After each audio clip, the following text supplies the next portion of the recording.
Nous le disions dans les titres, la réconciliation est en marche au sein de l'armée malienne. En effet, les forces armées de sécurité se sont retrouvées cet après-midi à Kati pour réaffirmer à nouveau leur unité et leur souci commun à défendre l'intégrité territoriale de notre pays. C'était au cours d'une cérémonie présidée par le président du comité militaire de suivi de la réforme des forces de défense et de sécurité.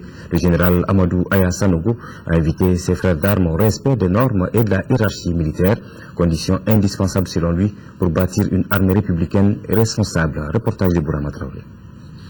Le pardon, un petit mot mais lourd de sens et souvent difficile à prononcer par les hommes. Le pardon, qui est une valeur cardinale de la société malienne, est désormais une réalité au sein des forces armées et de sécurité. Illustration, officiers, sous-officiers et militaires du rang de tout corps, ensemble pour magnifier l'unité et la solidarité. Tout un symbole. Vous avez vu les éléments du bataillon pareil, c'est moi qui les utilise et il n'y a pas de problème entre nous. Je les utilise, si je dis partez là-bas et partent là-bas. Il y a 3 compagnies du bataillon pareil qui sont présentement sur le terrain. N'est-ce pas? Et il y en a qui sont en train de se préparer pour aller à la relève. Il s'agit de consolider nos rapports et de faire en sorte que la démocratie soit consolidée au Mali.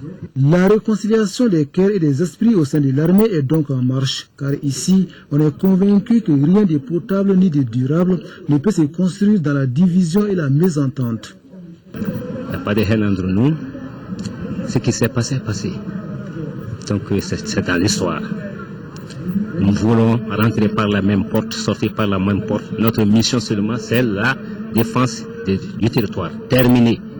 Pas de haine, pas d'autre chose. Que tu sois vert ou rouge, bleu, tout le monde est militaire. Tout le monde est fils malien.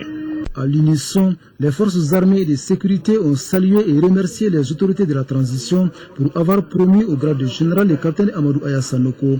Pour les récipiendaires, cette distinction est à la fois un honneur et une fierté pour toute l'armée. Nous sommes militaires jusqu'à preuve du contraire. Nous sommes républicains et nous restons au service de l'État. C'est sur les autorités qui vont venir. Nous avons devoir et obligation de les aider, de les soutenir. Mais eux, ils peuvent donner le matériel. Ils peuvent faciliter les formations, mais l'état d'être du soldat dépendra de nous-mêmes.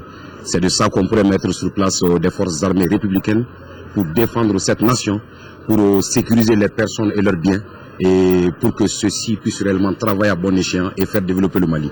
Développer le Mali, mais aussi mettre en place une armée forte et professionnelle, ce qui passe nécessairement par la formation et l'équipement adéquat des forces armées et de sécurité.